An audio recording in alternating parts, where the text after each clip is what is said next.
నమస్తే SDV news కి స్వాగతం. నేను సుధా. బులెటిన్ ముందుగా headlines. 28వ national e governance seminar కు విశాఖ వేదిక. 2 రోజుల పాటు నిర్వహించే సదస్సులో విశాఖ డిక్లరేషన్ ప్రకటిస్తామన్న అధికారులు. సముద్ర స్నానానికి దిగి గల్లంతైన యువకుడిని రక్షించిన పోలీసులు. విశాఖ ఆర్కే బీచ్ లో ఘటన.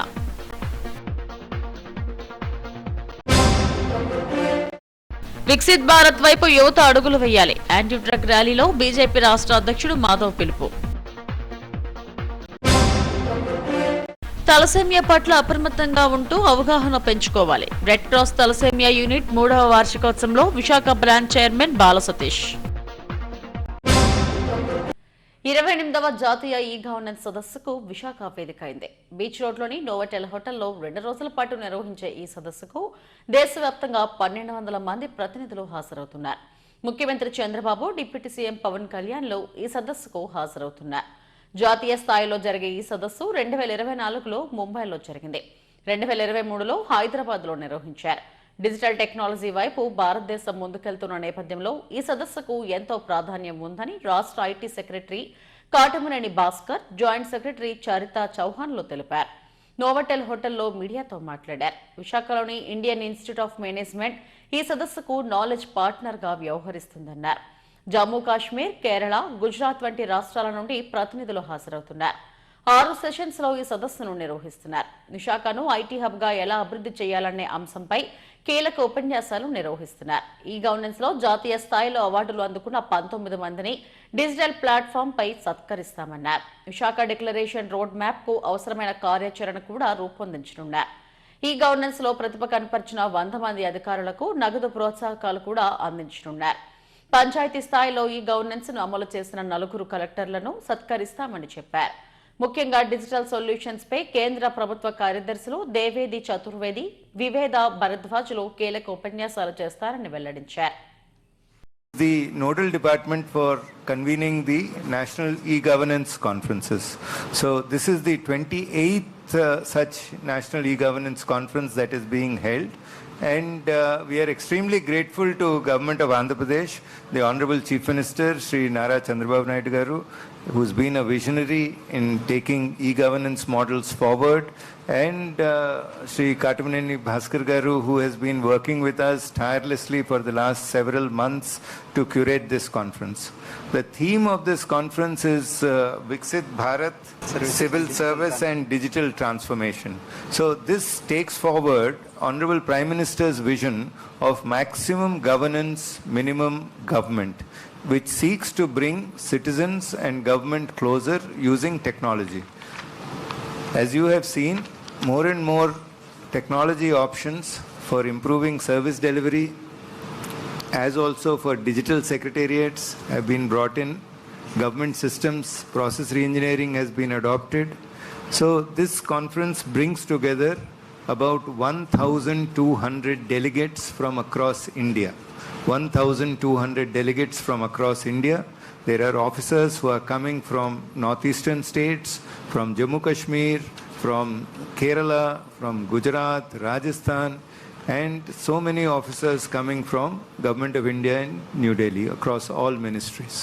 We are also grateful that the RK beach లో సముద్ర స్నానానికి దిగిన ఒక యువకుడి ప్రాణాలను పోలీసులు కాపాడారు. విజయనగరం, గజపతినగరం మండలం ముదిచెర్ల గ్రామానికి చెందిన భవానీ శంకర్ స్నేహితులతో కలిసి సముద్ర స్నానానికి దిగారు.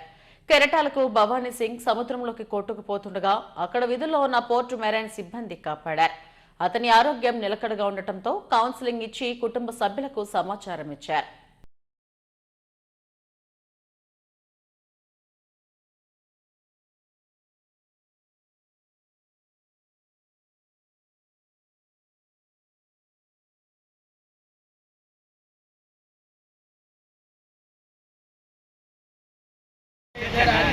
नहाने के लिए आए थे और हमारे एक मेंबर समुद्र में जा रहा था, इसलिए हमारे को पुलिस वालों ने हेल्प किया, हमें बचाया। और हम राजस्थान से हैं, इधर विजयनगर में मुद्दला में काम करते हैं, कुंवारी पे। आपका नाम क्या है? मेरा नाम राहुल है। बचन वाले का नाम भवानी सिंह है। लाइफ गार्ड वालों ने हमारी और मरियन पुलिस वालों ने हमारी मदद की। उम्र कितना है उनका? उम्र कितना है? 25। क्या काम करता है? क्वारी के अंदर काम करते हैं। क्वारी का? क्या गाँव किधर है? रामपुर डिस्ट्रिक्ट। तो आपको समझ में आएगा, दूसरा ऐसा मत जाना। డ్రగ్స్ కు వ్యతిరేకంగా బీజేపీ ఆధ్వర్యంలో బీచ్ రోడ్ లో 3K రన్ నిర్వహించారు. భారతదేశం నుంచి డ్రగ్స్ ను తరిమి కొట్టాలనే ఉద్దేశంతో దేశవ్యాప్తంగా నమో యువ 3K రన్ ను బీజేపీ యువ మోర్చాలు సంకల్పించారు. ఇందులో భాగంగా విశాఖలో నిర్వహించిన 3K రన్ లో బీజేపీ రాష్ట్ర అధ్యక్షుడు పివిఎన్ మాధవ్ పాల్గొన్నారు. భారతదేశం వికసిత భారత్ వైపు అడుగులు వేస్తుందని ఈ సందర్భంగా మాధవ్ అన్నారు. ఇటువంటి అమృత కాలంలో యువత తప్పుదారి పట్టకుండా ఉండాలని, గంజాయి, మత్తు పదార్థాలు, డ్రగ్స్ కు వ్యతిరేకంగా ఉండాలని సూచించారు.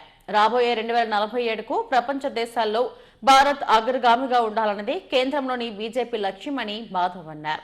ఈ సందర్భంగా యువతతో ప్రతిజ్ఞ చేయించి 3K రన్ ను ప్రారంభించారు. ఈ కార్యక్రమంలో రాష్ట్ర ప్రధాన కార్యదర్శి సురేంద్ర మోహన్, జిల్లా అధ్యక్షుడు పరశురామరాజు, ప్రధాన కార్యదర్శి ధనుష్, కోశాధికారి నాగేంద్ర, యువ మోర్చా నాయకులు తదితరులు పాల్గొన్నారు.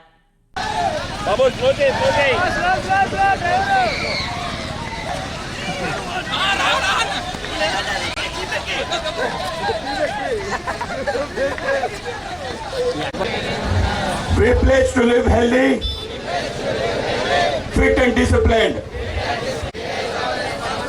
towards ourselves. యువమోర్చా ఆధ్వర్యంలో నమో యువరన్ పేరు మీదట నరేంద్ర మోడీ గారి యొక్క జన్మదినం సెప్టెంబర్ 17 నుంచి అక్టోబర్ 2 వరకు సేవా పక్వాడా అనే కార్యక్రమం చేస్తాం. దాంట్లో భాగంగానే ఫిట్ ఇండియా అని చెప్పి ఏదైతే అందరూ కూడా శరీర దారుఢ్యాన్ని పెంచుకోవడానికి వ్యాయామం చేయాలి అని ఆయన ఆలోచన చెప్పడంతో పాటు యోగా అనే ఒక ప్రక్రియ ప్రపంచవ్యాప్తంగా చేయడంతో పాటు దేశంలో యువత అందరూ కూడా శరీరంలో బాగుంటేనే మొత్తం సమాజం బాగుంటుందని, ఆ విధంగా మనందరం కూడా దేనికోసం పరిగెట్టాలి అంటే ఏదైతే వాళ్ళ మహర్మామి మనందరినీ కూడా పట్టి పీడిస్తుందో, యువతకి నైరాశ్యంలోకి నెట్టివేస్తుందో, ఈ దేశాన్ని వెనక్కి నెట్టే యొక్క ప్రయత్నం ఇవాళ కుంటి నీతి ఇవాళ విదేశీ శక్తులు చేస్తున్నాయి. కనుక ఈరోజు దేశం యువత అంతా కూడా కదం తొక్కాలి, అడుగు ముందుకేయాలి. అందరూ కలిసి నిషాముక్త భారతం కోసం అడుగులు వేయాలి. సే నో టు డ్రగ్స్ అనే పెద్ద క్యాంపెయిన్ ఏదైతుందో ఇవాళ ప్రభుత్వాలు తీసుకొని ముందుకెళ్తుంది. అదేవిధంగా యువతని ముందుకు తీసుకెళ్లే నేపథ్యంలో ఇవాళ భారతీయ జనతా యువమోర్చా ఆధ్వర్యంలో ఈ యొక్క నషాముక్త భారత నిర్మాణం కోసం ఈ యొక్క యువ రన్ నిర్వహించడం జరిగింది. మనందరం కూడా తప్పనిసరిగా దేశం కోసం ప్రాణాలు అర్పించిన త్యాగదనులు గుర్తించుకొని వాళ్ళ యొక్క ఆశయాల వైపు పరిగెట్టాలి. భారతదేశం ఒక వికసిత భారతాన్ని తయారు చేయడానికి మనందరం ప్రతినబూనాలి. అదే సమయంలో ఏ మహర్మానులు మనల్ని పట్టి పీడిస్తున్నాయో, ముఖ్యంగా మద్యం, రెండోది సిగరెట్, మూడోది డ్రగ్స్, వీటి నుంచి పరిగెట్టాలి. ఎప్పుడైతే యువత ఇటువంటి మాదక ద్రవ్యాలు, ఇటువంటి నిశాని కలిగించే వస్తువుల నుంచి పరిగెడతారో అప్పుడే భారతదేశం ఉజ్వలమైన భవిష్యత్తు వైపు ప్రయాణం చేస్తుంది. కనుక అటువంటి లక్ష్యంతోనే ఇవాళ ఈ యొక్క రన్ నిర్వహించుకున్నారు. కనుక నరేంద్ర మోడీ గారికి జన్మదిన శుభాకాంక్షలు తెలియజేస్తూ, ఏ సంకల్పంతో అయితే మీరు అమృత కాలంలో వికసిత భారతాన్ని నిర్మాణించుకున్నారో అది మేము చేస్తామని చెప్పి ఇవాళ విశాఖ యువత కథం తొక్కి ఇవాళ బీచ్ యొక్క రోడ్డు మీద పరిగెట్టడానికి ముందుకొచ్చారు. కనుక అందరం కూడా అటువంటి ఆలోచనతో, అటువంటి నేపథ్యంలో మనందరం కూడా ఇవాళ పరిగెడుతున్నాం. అటువంటి గొప్ప కార్యక్రమంలో పాల్గొనడం. తలసేమియా పట్ల ప్రతి ఒక్కరూ అప్రమత్తంగా ఉండాలని, అవగాహన పెంచుకోవాలని Visakha red cross society chairman C Balasatish, doctor Jaganmohan రావులు తెలిపారు. జిల్లా పరిషత్ సమీపంలో రెడ్ క్రాస్ నిర్వహిస్తున్న తలసేమియా సెంటర్ 3వ వార్షికోత్సవాన్ని ఘనంగా నిర్వహించారు. కోస్తాంధ్ర జిల్లాలో తలసేమియా వ్యాధితో బాధపడుతున్న ఈ సెంటర్ను రెడ్ క్రాస్ నిర్వహిస్తుంది. లారస్ ల్యాబ్, శంకర్ ఫౌండేషన్లు సహకారాన్ని అందిస్తున్నాయి. ఒక్క విశాఖే కాకుండా ఉత్తరాంధ్ర, ఉభయ గోదావరి జిల్లాల నుంచి తలసేమియా వ్యాధితో బాధపడుతున్న చిన్నారులకు ఈ సెంటర్ ఎంతగానో ఉపయోగపడుతుంది. ఈ నేపథ్యంలో 3వ వార్షికోత్సవాన్ని ఘనంగా నిర్వహించారు. వేడుకల్లో పిల్లల ఆటపాటలతో సందడి చేస్తూ అతిథులను అలరించారు. సత్యసాయి ఫౌండేషన్ నుంచి శివకోటి మధుసూదనరావు పిల్లలకు భోజనం ఏర్పాట్లు చేశారు.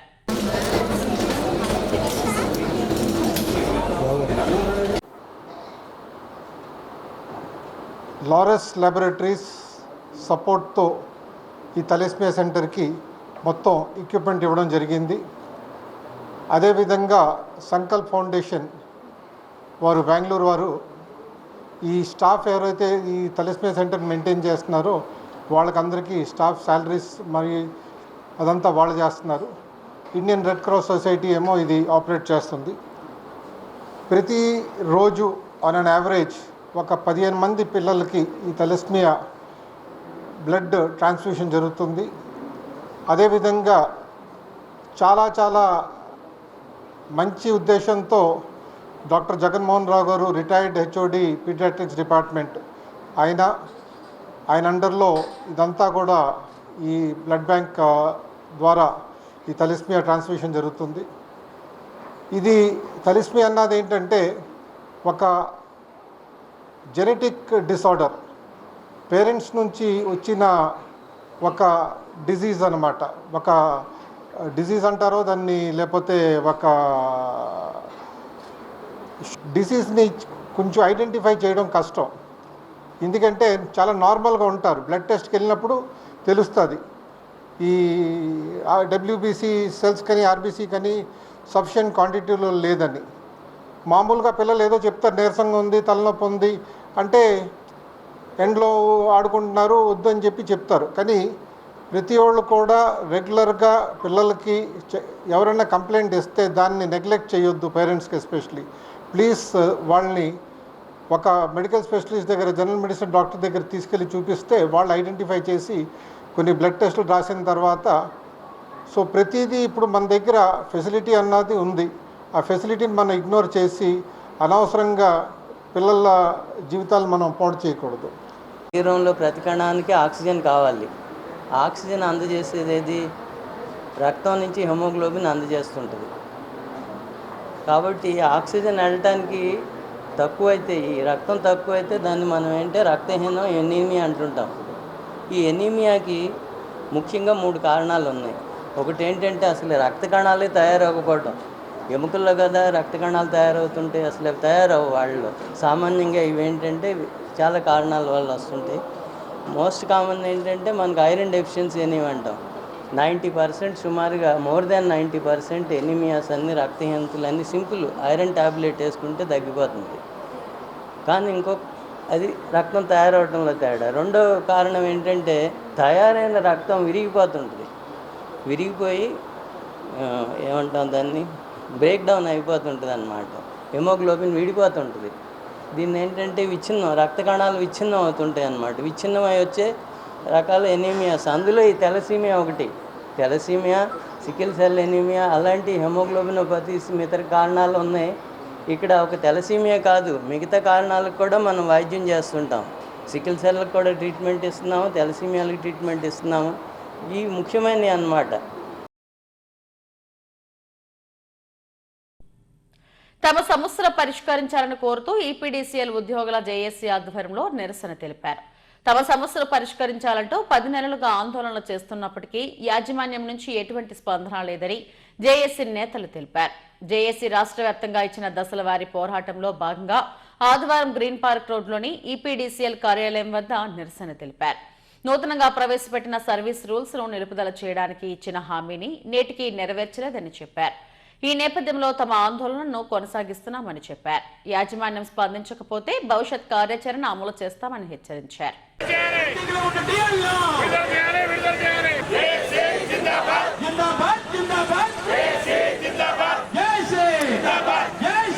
దీర్ఘకాల సమస్యల పరిష్కారం కొరకు ఆంధ్రప్రదేశ్ రాష్ట్ర విద్యుత్ ఉద్యోగుల ఐక్య కార్యాచరణ సమితి విద్యుత్ సంస్థల యాజమాన్యాలతో దఫాలుగా గత 10 నెలలుగా చర్చలు జరిపినప్పటికీ యాజమాన్యం విద్యుత్ ఉద్యోగుల సమస్యల పరిష్కారానికి ఉదాసీన వైఖరి అవలంబిస్తూ ఉన్నది.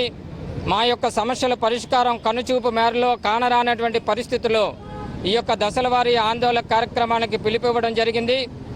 మరి ఈ యొక్క దశలవారీ ఆందోళన కార్యక్రమంలో 3వ దశలో భాగంగా ఈరోజు 2వ రోజున రిలే నిరాదీక్షలు రాష్ట్ర వ్యాప్తంగా నిర్వహిస్తూ ఉన్నటువంటి పరిస్థితి. ఈ కారణంతో అవసరమైన మార్పులు చేర్పులు లేదా అనివార్యమైతే నూతన సర్వీస్ రెగ్యులేషన్స్ రద్దు చేస్తామని నిర్దిష్టమైనటువంటి హామీ ఇచ్చినప్పటికీ మరి ఇటీవల కాలంలో ఆ నూతన సర్వీస్ రెగ్యులేషన్స్ని పునరుద్ధరించడం జరిగింది. తద్వారా మరి గత 6 సంవత్సరాలుగా విధులు నిర్వహిస్తున్నటువంటి ఎనర్జీ అసిస్టెంట్ యొక్క భవిష్యత్ అనేది అగమ్య గోచరంగా ఉన్నటువంటి పరిస్థితి. అంతేకాదు ఈ యొక్క విద్యుత్ సంస్థలో సర్వతోముఖాభివృద్ధిలో శక్తి వంచన లేకుండా చిత్తశుద్ధితో నిబద్ధతతో అంకిత భావంతో విధులు నిర్వహించి ఉద్యోగ విధి నిర్వహణలో ప్రమాదానికి గురై మరణించినా లేదా శాశ్వత దుర్బలత్వం పొందినా లేదా వైద్య కారణాల వల్ల అనారోగ్య కారణాల వల్ల మరణించినటువంటి ఉద్యోగుల యొక్క ఆధారపడిన కుటుంబ సభ్యులకి కారుణ్య నియామక పథకం కింద ఉద్యోగాలు ఇచ్చేటువంటి పద్ధతిని పాత పద్ధతికి తిలోదకాలిచ్చి వారికి కూడా 30 సంవత్సరాల సర్వీస్ పూర్తి చేసిన వారికి కూడా దురదృష్టవశాత్తు మరణిస్తే కొత్త సర్వీస్ రెగ్యులేషన్స్ అప్లై చేసి ఏకీకృత స్థిర వేతనం కన్సాలిడేట్ పే మీద ఉద్యోగాలు ఇవ్వడం అనేది తీవ్రంగా ఖండిస్తా ఉన్నాం. ఈ యొక్క విద్యుత్ సంస్థలో ఒకే విధమైన విధులు బాధ్యతలు నిర్వహిస్తున్నటువంటి ఉద్యోగులందరికీ సహజ న్యాయ సూత్రాలకి సమాన అవకాశాలకి భంగం కలగని రీతిలో ఎనర్జీ అసిస్టెంట్ తాలూకా భవిష్యత్ అగమ్య గోచరంగా లేని విధంగా ఒకే విధమైనటువంటి సర్వీస్ రెగ్యులేషన్స్ ఉండాలి. ఉద్యోగులకు అందరికీ పాత సర్వీస్ రెగ్యులేషన్సే అమలు పరచాలని మీ ద్వారా ప్రభుత్వానికి విజ్ఞప్తి చేస్తా ఉన్నాం. అదేవిధంగా సంస్థ సర్వతోముఖాభివృద్ధిలో పని గంటలు పని దినాలతో సంబంధం లేకుండా మరి పని చేస్తున్న పొరుగు సేవల సిబ్బందికి అరకొర జీతభత్యాలతో మరి సమాన పనికి సమాన వేతనం చట్ట ప్రకారంగా దేశ సర్వోన్నత న్యాయస్థానం ఇచ్చిన ఎల్ ఏంజల్స్ అసోసియేషన్ ఆధ్వర్యంలో 30 మంది విద్యార్థులకు స్కాలర్షిప్లు పంపిణీ చేశారు. రోటరీ క్లబ్ విశాఖ వ్యాలీ సహకారంతో జరిగిన ఈ కార్యక్రమానికి జపాన్కు చెందిన ఎల్ ఏంజల్స్ ఇంటర్నేషనల్ వాలంటీర్స్ అసోసియేషన్కు చెందిన 22 మంది ప్రతినిధులు హాజరయ్యారు. వారి చేతుల మీదుగా 30 మంది పేద విద్యార్థులకు స్కాలర్షిప్లు అందజేశారు. భారతదేశ అభ్యున్నతికి యువత ఎంతో ముఖ్యమని, వారి భవిష్యత్తుకు బాటలు వేసేందుకు ఇటువంటి ప్రోత్సాహకాలు ఎంతగానో ఉపయోగపడతాయని అసోసియేషన్ అధ్యక్షుడు యోషి నగౌరా అన్నారు. తమ అసోసియేషన్ ద్వారా ప్రతి ఏటా అందిస్తున్న సహకారాన్ని కొనసాగిస్తామని హామీ ఇచ్చారు. భవిష్యత్తులో కూడా తన సహకారం ఉంటుందని తెలిపారు. ప్రతిభ గల పేద విద్యార్థులకు సాయం అందించిన అసోసియేషన్ నాయకులకు ఎల్ ఏంజల్స్ సమన్వయకర్త మండా జానకిరామ్ ధన్యవాదాలు తెలిపారు. ఈ కార్యక్రమంలో పూర్వ governor MC Das, Visakha valley అధ్యక్షులు రఘు, కార్యదర్శి బెనర్జీ తదితరులు పాల్గొన్నారు.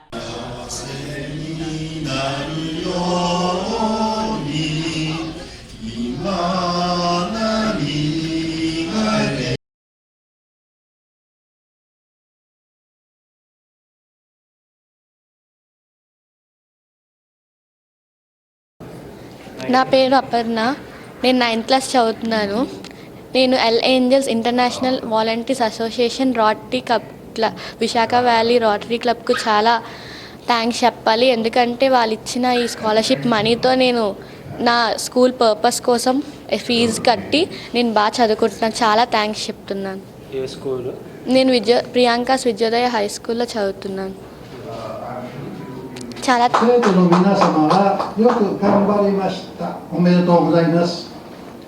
So students, so you have worked very hard and well done. Congratulations.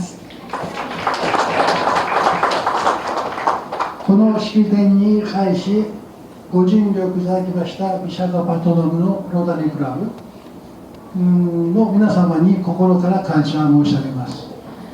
I'd like to express my heartfelt gratitude to the members of Rotary Club in Visakhapatnam. 私たちは毎年送られてくる生徒の皆様のお礼状に励まされ、ボランティアメンバーが喜びとなっています。We are encouraged by the thank you letters we receive from the students every year, which brings joy to our volunteer members. 生徒の皆様が今後ますます頑張り、インド国のための社会のため活躍されますことを希望をいたしております。 380 మంది members ఉన్నా అంతమంది సెలవు పెట్టి రాలేకపోయారు కాబట్టి మా organisation వైపు నుంచి 22 మందిని తీసుకొచ్చినాము. వీళ్ళు మాతో సహా గత చాలా ఏళ్లుగా పనిచేస్తున్నారు. అందుకు వాళ్ళ ఇంట్రెస్ట్ తీసుకొని ఈ ప్రోగ్రామ్ అటెండ్ అవుతున్నారు. రెండో ఇష్యూ, మేము ప్రతి సంవత్సరం కూడా ఇలాగే అయినంత వరకు కంటిన్యూ అవుతాం. ఈ స్కాలర్షిప్ ఇలాగే పంచిపెట్టడానికి ప్రయత్నం చేస్తాం. 3, ఆయన చెప్పిన ముఖ్యమైన విషయం ఏమిటంటే పిల్లలు బాగా చదువుకున్నందుకు నాకు చాలా ఆనందం. అందులో వాడు కష్టపడి పైకి వచ్చి దేశానికి సేవ చేసి ఈ దేశాన్ని బాగా ముందుకు సాగేటట్టు చేయడమే నా ధ్యేయం. అందుకు మన భారతదేశానికి మీ భారతదేశానికి మంచి పేరు తేవడానికని మేము కూడా పక్క నుండి సాయశక్తిలా ఆనందంగా చేస్తాము.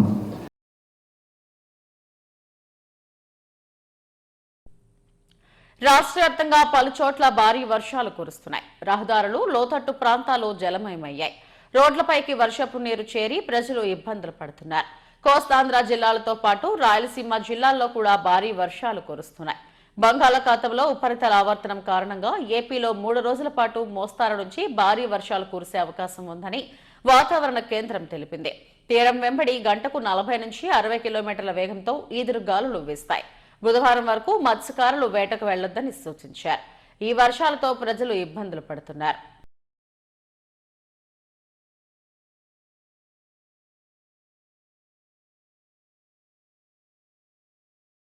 రేపటి మన కోసం, మన తరాని కోసం సింగిల్ యూజ్డ్ ప్లాస్టిక్ ను వాడొద్దని వాయిస్ ఆఫ్ గాజువాక సభ్యులు పిలుపునిచ్చారు. జగ్గు జంక్షన్ లయన్స్ క్లబ్ హాల్లో రౌండ్ టేబుల్ సమావేశం నిర్వహించారు. నగరంలో నానాటికి కాలుష్యం పెరిగిపోతుందని ఆందోళన వ్యక్తం చేశారు. గంగవరం పోర్టు నుంచి కాలుష్యం తట్టుకోలేకపోతుంటే మరోవైపు అదాని అంబుజా సిమెంట్ ఫ్యాక్టరీ వస్తే పరిస్థితి ఘోరంగా ఉంటుందని పలువురు నేతలు అభిప్రాయపడ్డారు. కాలుష్యం కొరల్లో చిక్కుకున్న గాజువాకను కాపాడుకోవాలంటే అక్టోబర్ 8న జరిగే అంబుజా సిమెంట్ ప్రజాభిప్రాయ సేకరణను అడ్డుకోవాలని పిలుపునిచ్చారు. ఈ సమావేశంలో టీవీ నాగేశ్వరరావు, చిక్కా సత్యనారాయణ, మాటూరి శ్రీనివాసరావు తదితరులు పాల్గొన్నారు. ఇటీవల జరిగిన పరిణామాలన్నీ కూలంకషంగా చర్చించి మరీ ముఖ్యంగా గంగవరం పోర్టులో సిమెంట్ ఫ్యాక్టరీని ప్రపోజల్ చేయడం గవర్నమెంట్ చాలా దురదృష్టకరమని, దాన్ని వ్యతిరేకించాలని కోరుకుంటూ, మన దురదృష్టం ఏంటంటే ఆంధ్రప్రదేశ్లో అత్యధిక ఆదాయం కలిగిన గాజువాక నియోజకవర్గంలో ఇంత కాలుష్యం, అటు ఇప్పుడే గంగవరం పోర్టు వల్ల చాలా కాలుష్యం ఉంది, ఈ అదాని పోర్టు వల్ల కాలుష్యం ఉంది, తర్వాత ఇప్పుడు ఈ సిమెంట్ ఫ్యాక్టరీ వల్ల కాలుష్యం పెరుగుతుంది. ఔటర్ నగర్లో కూడా చాలా విధంగా కాలుష్యం పెరిగింది. ఈ కాలుష్య కోరల నుంచి మన గాజువాకను రక్షించాలని, ఆ విషయంలో వాయిస్ ఆఫ్ గాజువాక సరైన నిర్ణయం తీసుకుని ముందుకు వెళ్తుందని చెప్పి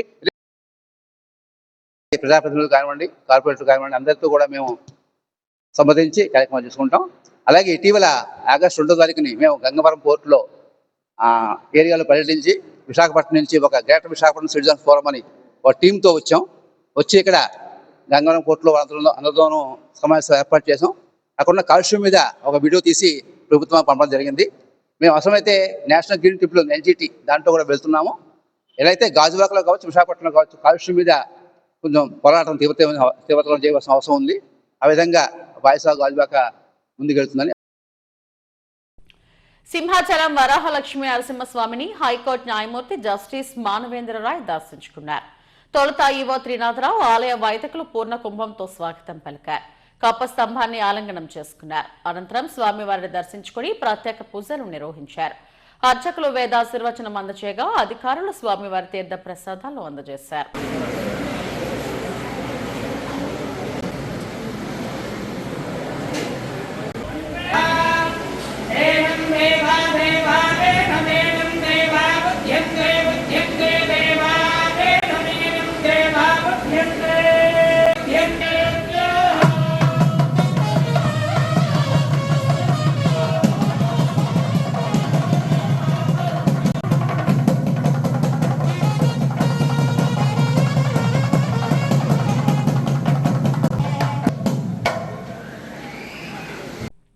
విశాఖ ఆర్కే బీచ్ లో ఐసెక్ విశాఖ చాప్టర్ ఆధ్వర్యంలో గ్లోబల్ గోల్స్ రన్ ను నిర్వహించారు.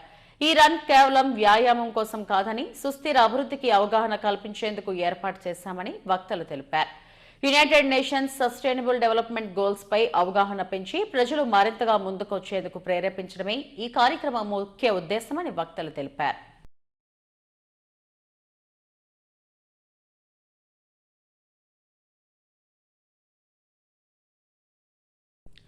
పర్యావరణ పరిరక్షణకు విశాఖకు చెందిన పలువురు మహిళలు నడుం బిగించారు. పొదుపుగా ఉపయోగించిన వస్తువులను చౌకగా కొనవచ్చు అనే నినాదంతో థ్రిఫ్ట్ సేల్ అనే కార్యక్రమాన్ని లావ్ బృంద సారథ్యంలో నిర్వహించారు.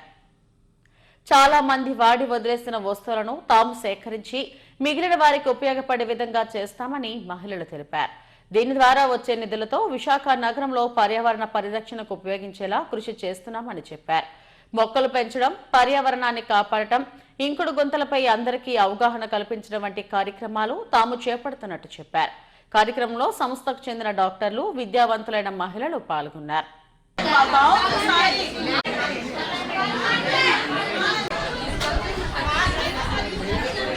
నా పేరు బృందా అండి. నేను థ్రిఫ్ట్ సేల్ ఆర్గనైజర్ని. ఇయర్కి లాస్ట్ ఇయర్ కూడా చేశాము. సో ముఖ్య ఉద్దేశం ఏంటంటే థ్రిఫ్ట్ సేల్ అంటే చాలామంది దగ్గర కొన్ని వస్తువులు ఉంటాయి, మనం కొంచెం వాడి మనకేం చేయాలో తెలియదు, సో పడేయడము అలా చేస్తాము.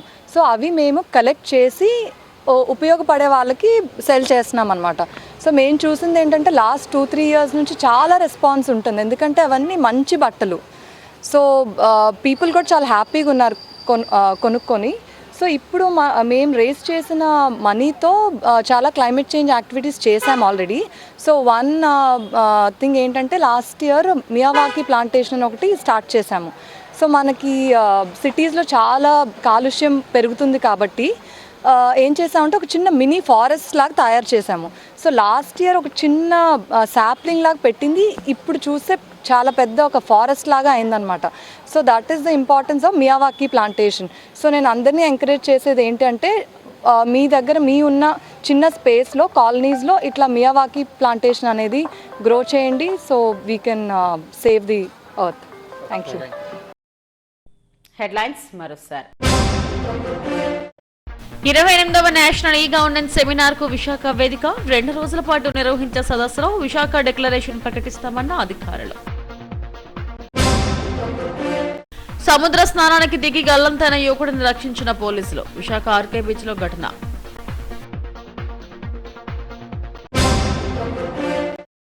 వికసిత్ భారత్ వైపు యువత అడుగులు వేయాలి. యాంటీ డ్రగ్ ర్యాలీలో బీజేపీ రాష్ట్ర అధ్యక్షుడు మాధవ్ పిలుపు.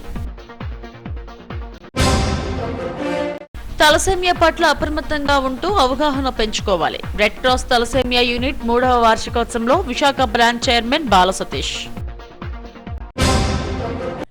ఇవి ఇప్పటివరకు నా బులెటిన్ అప్డేట్స్. నమస్తే.